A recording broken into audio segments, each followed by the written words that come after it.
Assalamualaikum warahmatullahi wabarakatuh. Kami dari kelompok 11 ingin mempresentasikan hasil dari diskusi kami yang berjudul Islam dan Ilmu Sosial Humaniora. Selanjutnya, di sini ada anggota kelompok kami. Selanjutnya,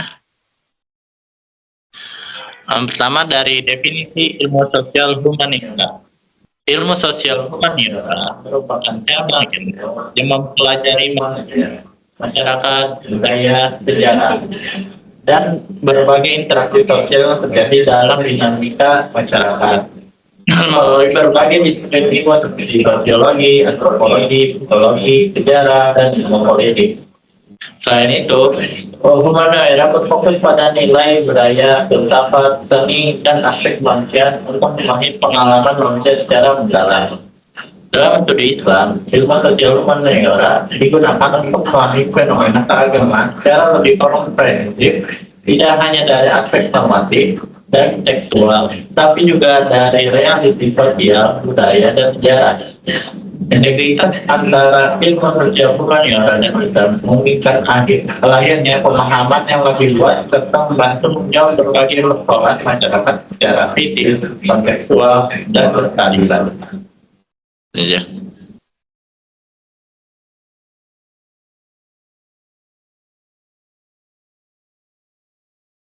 Selanjutnya, teori-teori ilmu sosial humaniora.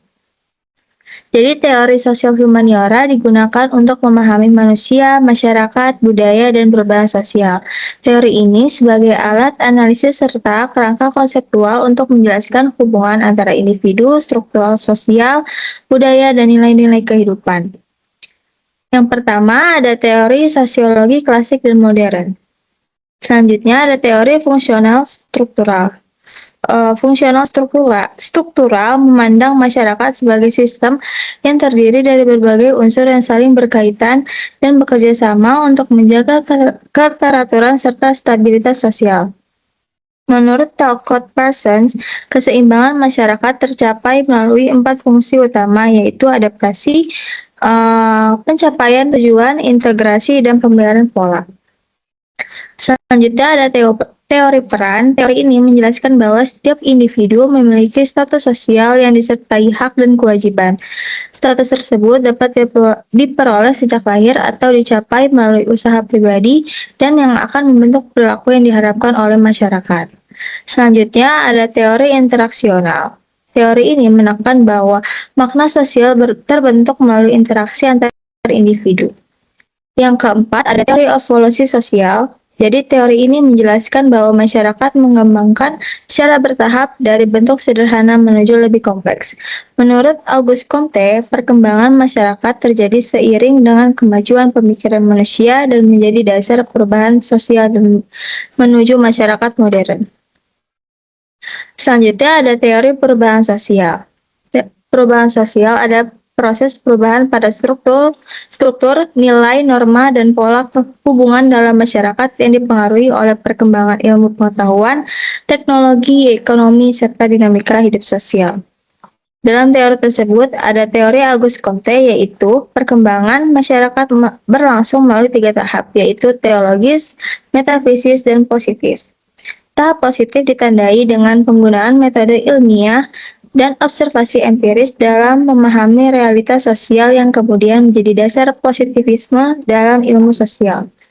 Selanjutnya ada teori Karl Marx, yaitu menjelaskan bahwa perubahan sosial terjadi akibat konflik antara kelas yang menguasai alat produksi dan kelas pekerja.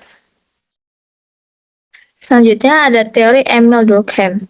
Teori ini menjelaskan bahwa perubahan sosial terjadi seiring meningkatnya pembagian kerja dalam masyarakat yang mengubah solidaritas mekanistis dan pada masyarakat tradisional menjadi solidaritas organis pada masyarakat modern. Yang keempat ada teori Max Weber yang menjelaskan bahwa perubahan sosial dipengaruhi oleh nilai, ide, dan makna yang dimiliki oleh individu. Perubahan dapat terjadi melalui perubahan cara berpikir, sistem nilai, dan orientasi tindakan manusia. Selanjutnya ada teori pendekatan equilibrium, yaitu teori memandang masyarakat sebagai sistem yang selalu berupaya menjaga keseimbangan. Perubahan pada satu unsur sosial akan diikuti penyesuaian unsur lain untuk mencapai kondisi yang stabil kembali.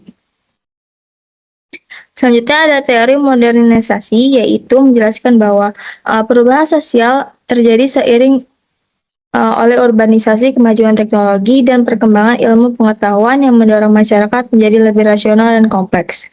Selanjutnya ada teori William F. Ogburn, yaitu menjelaskan bahwa perubahan sosial dapat menimbulkan kesenjangan budaya, yaitu ketika kondisi perkembangan teknologi berlangsung lebih cepat daripada penyesuaian norma, nilai, dan adat istiadat masyarakat.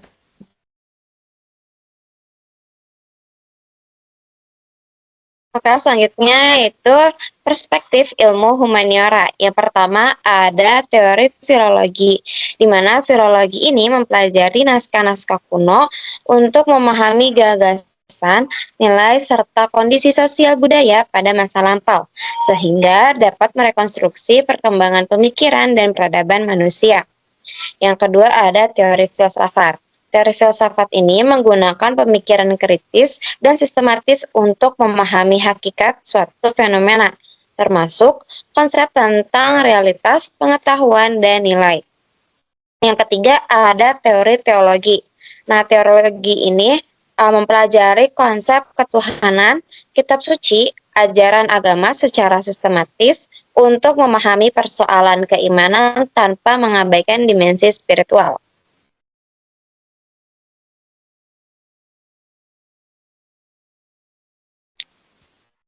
Selanjutnya, teori sejarah. Nah, sejarah mempelajari peristiwa masa lalu secara sistematis untuk memahami perkembangan masyarakat dan peradaban, serta mengambil pelajaran bagi masa kini dan masa depan. Yang kelima ada teori antropologi. Antropologi ini mempelajari manusia dan kebudayaannya secara menyeluruh untuk memahami keragaman budaya serta dinamika kehidupan sosial. Yang keempat ada teori sosial dalam paradigma integrasi Islam. Integrasi ilmu sosial dan Islam muncul sebagai upaya menggabungkan ilmu pengetahuan modern dengan nilai-nilai Islam, sehingga tidak hanya menekankan aspek empiris dan rasional, tetapi juga dimensi transendental. Selanjutnya ada teori sosial profetik dari Kunto Wijoyo. Nah, teori sosial profetik Kunto Wijoyo ini berlandaskan dengan nilai-nilai kenabian dengan 3 pilar utama, yaitu humanisasi, liberasi, dan transendensi, yang bertujuan untuk memanusiakan manusia, membebaskan diri dari penindasan, dan menjadikan nilai ketuhanan sebagai dasar perubahan sosial. Yang kedua yaitu teori jaring laba-laba dari M. Amin Abdullah. Paradigma integrasi interkoneksi M. Amin Abdullah ini menghubungkan Al-Quran dan Sunnah dengan berbagai disiplin ilmu untuk memahami dan menjawab persoalan sosial kontemporer secara komprehensif. Yang ketiga ada Islamologi terapan dari Muhammad Arkon.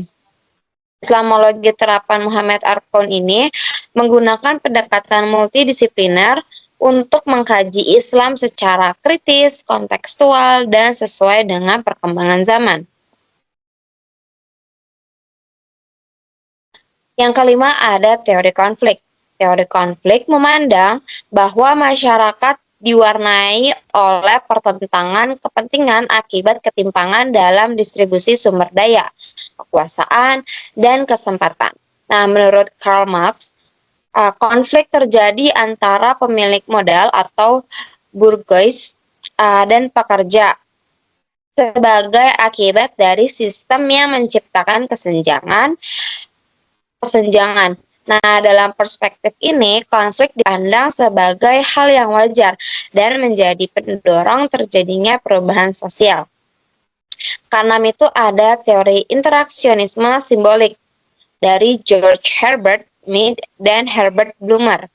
Nah, teori interaksionisme ini adalah simbolik memandang bahwa kehidupan sosial terbentuk melalui interaksi antar individu yang menggunakan simbol-simbol bermakna.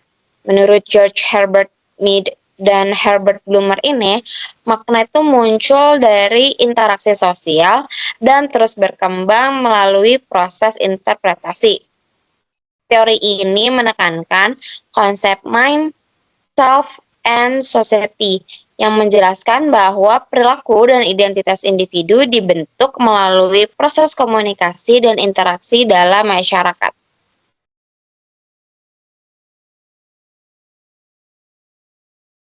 Dan yang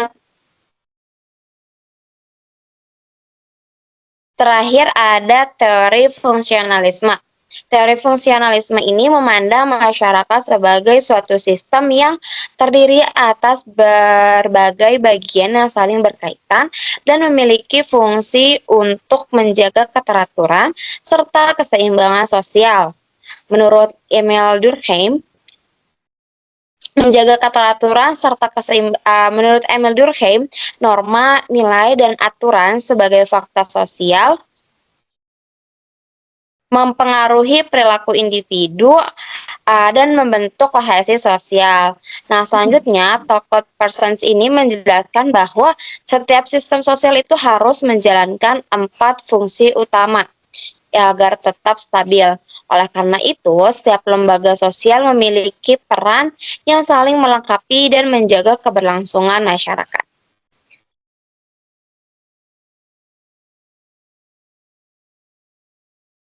Selanjutnya itu ada kontribusi tokoh-tokoh Islam dalam ilmu sosial humaniora dalam sejarah Islam. Yang pertama itu ada Ibnu Khaldun dan fondasi sosiologi. Ibnu Khaldun ini meletakkan fondasi sosiologi melalui mukadimah dengan memperkenalkan konsep asobiyah dan 6 prinsip sosiologi yang menjadikannya pelopor kajian masyarakat secara sistematis dan empiris. Ibnu Khaldun ini juga menempatkan sejarah sebagai instrumen analisis sosial yang relevan bagi kehidupan masa kini dan masa depan. Yang kedua itu Al-Biruni dan Ibnu Battuta. Ini sebagai perintisan antropologi. Al-Biruni merintis antropologi melalui kitab Al-Hin dengan menerapkan emic perspektif dalam penelitian lapangan selama 13 tahun. Ini menjadikannya beliau sebagai antropolog pertama dalam sejarah. Sementara Ibnu Battuta melalui rihlah menghasilkan dokumentasi etnografis komparatif lintas peradaban yang menjadi rujukan penting dalam kajian sosial humaniora. Yang ketiga yaitu Ismail Al-Faruqi dan Al-Ghazali. Beliau Islam dan kritik terhadap ilmu sosial humaniora. Al-Faruqi mengkritik ilmu sosial humaniora barat yang terpisah dari nilai agama dan menawarkan ilmu umatiyah berbasis tauhid. Al-Atas memperkuat gagasan tersebut melalui rekonstruksi pendidikan Islam yang universal. Sementara Al-Ghazali bersama At-Tabari dan Al-Baghi membangun fondasi psikologi Islam yang mengintegrasikan dimensi kognitif, emosional, dan spiritual jauh mendahului psikologi barat. Yang keempat itu Muhammad Arkon, epistemologi kritis dan integrasi ilmu sosial dalam studi Islam. Arkon menawarkan konsep Islamologi terapan dan metode intertekstualitas sebagai respons atas stagnasi studi Islam yang bersifat logosentris, yakni pembacaan sumber-sumber Islam secara multidisipliner menggunakan pendekatan semiotik, linguistik, historis, dan antropologis, agar teks Islam dapat dipahami secara kritis dan kontekstual. Selanjutnya, kemudian itu Al-Farabi, filsafat politik dan etika sosial. Al-Farabi yang dijuluki Al-Mu'allim Al-Sani atau guru kedua setelah Aristoteles meletakkan fondasi filsafat sosial politik melalui karyanya yaitu Ara Ahl Al-Madinah Al-Fadilah yang membahas tatanan masyarakat ideal berdasarkan keadilan dan kebajikan. Pemikirannya ini menunjukkan bahwa refleksi sistematis tentang tatanan sosial telah berkembang dalam tradisi intelektualitas Islam jauh sebelum ilmu politik modern lahir di Barat. Kemudian yaitu Al-Mawardi, pemikiran politik Islam. Al-Mawardi melalui karyanya Al-Ahkam Al-Sultaniyah membangun kerangka teoritis tentang tata kelola pemerintahan Islam yang menempatkan negara sebagai instrumen untuk memelihara agama dan mengatur urusan dunia.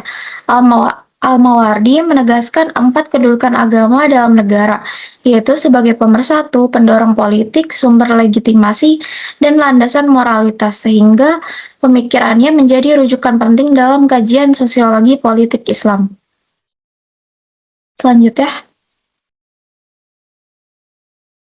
yaitu Kuntowijoyo, ilmu sosial profetik. Kuntowijoyo ini merumuskan ilmu sosial profetik sebagai paradigma ilmu sosial berbasis semangat kenabian yang bertumpu pada 3 pilar utama, yaitu humanisasi, liberasi, dan transendensi, merujuk Quran Surat Ali Imran ayat 110. Kuntowijoyo ini juga memperkenalkan konsep objektifikasi sebagai metode mentransformasikan nilai normatif Al-Quran menjadi kebenaran objektif yang dapat diukur secara ilmiah. Yang terakhir yaitu M. Amin Abdullah, paradigma integrasi interkoneksi. Amin Abdullah mengembangkan teori jaring laba-laba yang menempatkan Al-Quran dan hadis sebagai pusat keilmuan Islam. Sementara cabang keilmuan lain, termasuk ilmu sosial humaniora, diposisikan sebagai jaringan yang saling terhubung. Paradigma ini ditawarkan untuk mengatasi polaritas dan stagnasi keilmuan Islam dengan mendorong sikap terbuka terhadap berbagai disiplin ilmu kontemporer.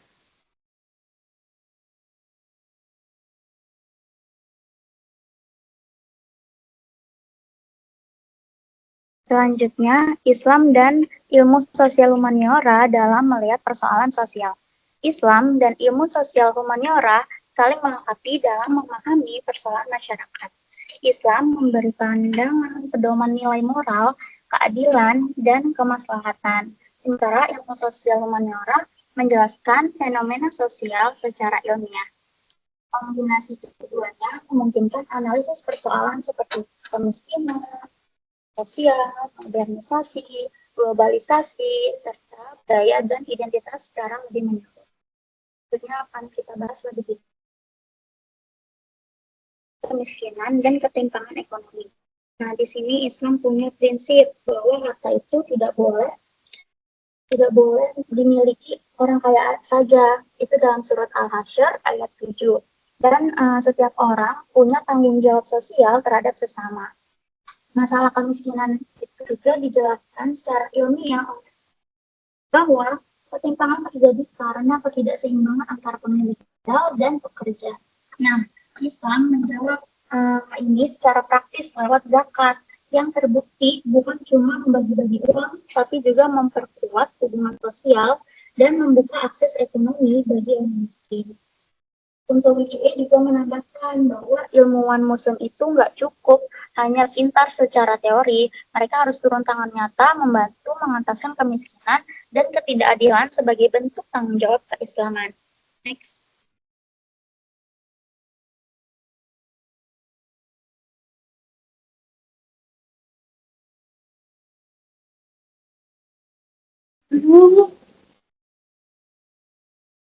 Kalau kayak tadi aja deh. Ini potong aja ya ini. Ya, tunggu deh. Ya. Soalnya kedua adalah konflik sosial dan disintegrasi. Konflik sosial berbasis perbedaan agama, etnis, dan aliran yang berpotensi mengancam keutuhan masyarakat. Nah, Islam ini menawarkan solusi melalui prinsip persaudaraan universal dalam surat Al-Hujurat ayat 10 dan Al-Asyaf ayat 4. Dan toleransi di mana menyelamatkan satu jiwa itu setara menyelamatkan seluruh umat manusia yang ada di dalam surat Al-Maidah ayat 32.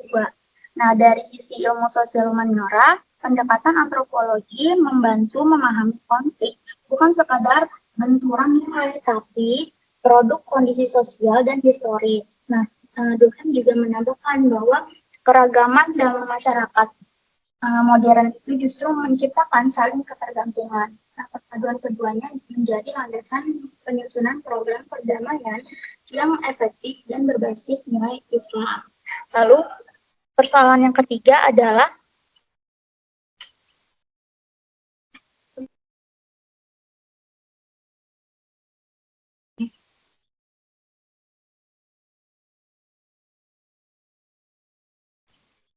Nah, selanjutnya itu ada persoalan perubahan sosial dan modernisasi.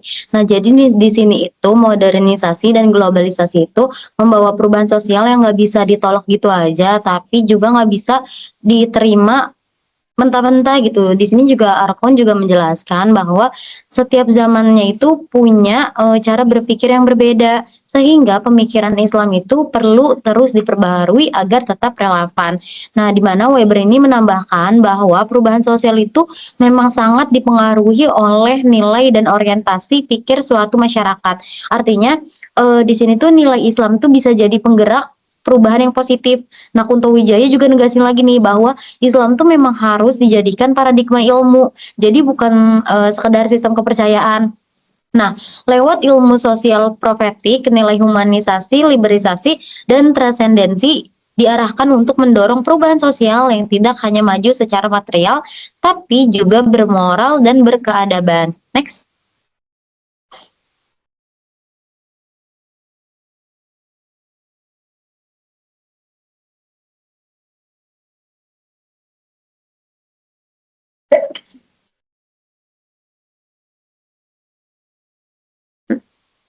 Nah, selanjutnya itu ada persoalan globalisasi dan imperialisme akademik. Jadi di sini itu globalisasi itu membuat wacana dan nilai-nilai barat yang mendominasi dunia ilmu pengetahuan, dan sosial humaniora itu yang paling rentan terpengaruh karena syarat nilai. Jadi di sini tuh imperialisme akademik yang dulu dilakukan lewat kolonialisme fisik, kini itu berlanjut lewat ketergantungan akademik dunia Islam yang bergantung pada kerangka teori, jurnal, dan paradigma barat. Nah, buat melawan hal ini, Kunto Wijaya itu menawarkan ilmu sosial profetik berbasis Al-Quran, hadis, dan tradisi intelektual Islam sebagai alternatif epistemologis. Nah, paradigma integralistiknya itu memadukan wahyu dan akal, sehingga ilmu pengetahuan tidak hanya berfungsi untuk memahami realitas, tapi juga menjadi alat transformasi sosial yang yang berlandaskan nilai Islam sekaligus memperkuat kemandirian keilmuan umat di tengah arus globalisasi. Nah, yang terakhir itu ada persoalan budaya dan identitas. Jadi di sini tuh persoalan identitas budaya di era modern ini tuh perlu didekati melalui perspektif Islam dan sosial humaniora secara bersamaan. Karena Islam itu kan memandang budaya sebagai hasil ciptaan manusia yang dinamis. Dengan kehadiran Islam, itu tuh enggak ngehapus tradisi lokal, melainkan membentuk hubungan saling mempengaruhi seperti yang terlihat di Indonesia. Kayak gitu. Nah, dari sisi humanioranya ini tuh budaya tuh dipelajari secara interdisipliner melalui linguistik, sejarah, dan antropologi. Lebih jauh untuk memahami budaya dan kehidupan sosial. Juga untuk juga merupakan bagian dari upaya mengenali sunatullah, ketentuan Allah dalam kehidupan bermasyarakat. Next.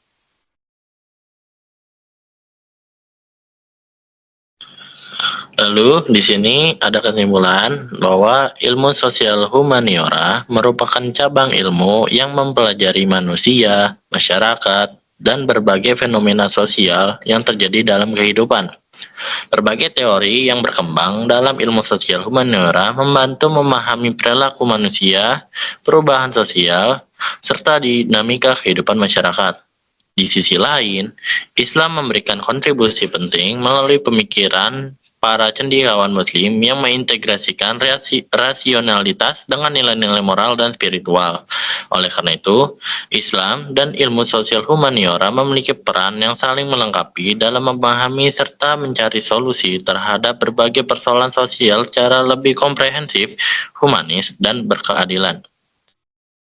Baik, sekian yang bisa kami presentasikan, kurang lebihnya mohon maaf. Apakah ada yang ingin bertanya?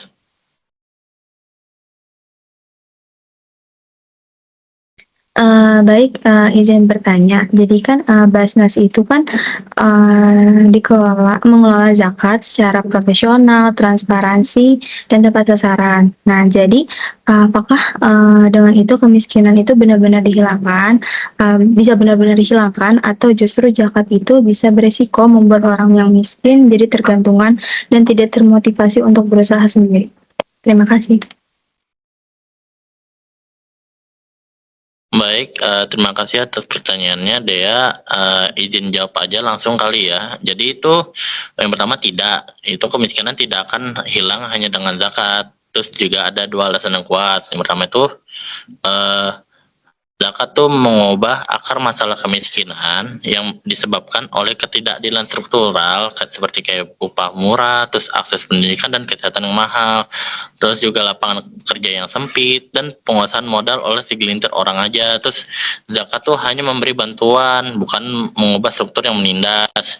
Terus yang kedua, zakat tuh beresiko menciptakan ketergantungan nih jika kayak orang miskin terus diberi bantuan tanpa program pemberdayaan tuh kayak misalkan pelatihan kerja, modal usaha atau pernikahan gratis. Nah, mereka tuh tidak mereka tuh terbiasa gitu menerima dan tidak termotivasi untuk keluar dari zona kemiskinan itu. Nah, zakat tuh menjadi obat penenang, bukan obat penyembuh. Apakah terjawab, Dea? Terjawab. Terima kasih, Dalus. Selanjutnya ada yang ingin bertanya? Mungkin aku izin bertanya. Jadi Islam kan mengajarkan persaudaraan ya, sebagaimana dalam Quran Surat Al-Hujurat ayat 10. Nah, tapi dalam praktiknya itu seringkali konflik justru lebih mudah itu diselesaikannya dengan pendekatan hukum tegas daripada dengan ajakan damai berbasis agama. Nah, aku mau tanya, apakah berarti nilai persaudaraan itu kurang efektif dalam menyelesaikan konflik nyata? Sekian, terima kasih.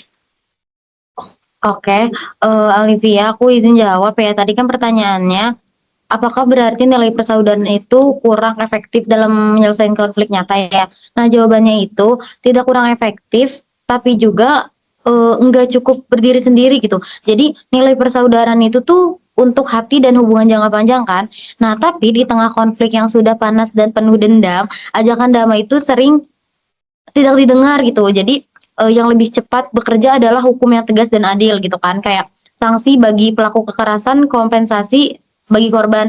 Nah, jadi setelah hukum menciptakan ketertiban, barulah nilai persaudaraan itu tuh bisa ditanamkan kembali gitu. Jadi bukan pilih salah satu, tapi hukum dulu lalu ajaran agama yang menguatkan kayak gitu, Olivia. Apakah terjawab? Sudah terjawab, terima kasih. Sama-sama. Izin bertanya. Dalam menjaga Ibnu aku mikir Ibnu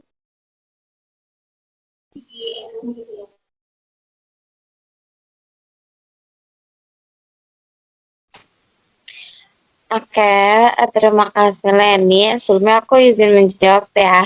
Nah, Ibnu Khaldun itu kan meletakkan fondasi sosiologi melalui mukadimah dengan memperkenalkan konsep asabiyah. Nah, karena konsep asabiyah yang dikemukakan oleh Ibnu Khaldun ini masih dapat digunakan untuk menjelaskan solidaritas sosial, nasionalisme, bahkan dinamika politik saat ini. Banyak konflik maupun keberhasilan suatu kelompok itu masih dipengaruhi oleh tingkat solidaritas dan kohesi sosial anggotanya. Nah, di mana hal ini tuh menunjukkan bahwa si pemikiran Ibnu Khaldun ini memiliki daya yang jelas yang tetap relevan meskipun lahir berabad-abad yang lalu. Seperti itu.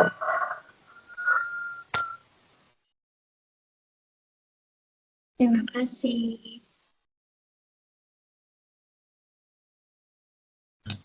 Baik, apakah ada yang ingin bertanya lagi?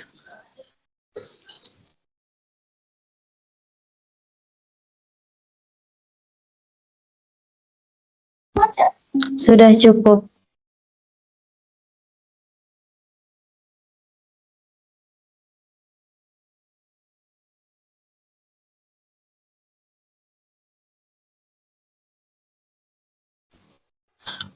Baik, sekian dari kelompok 11.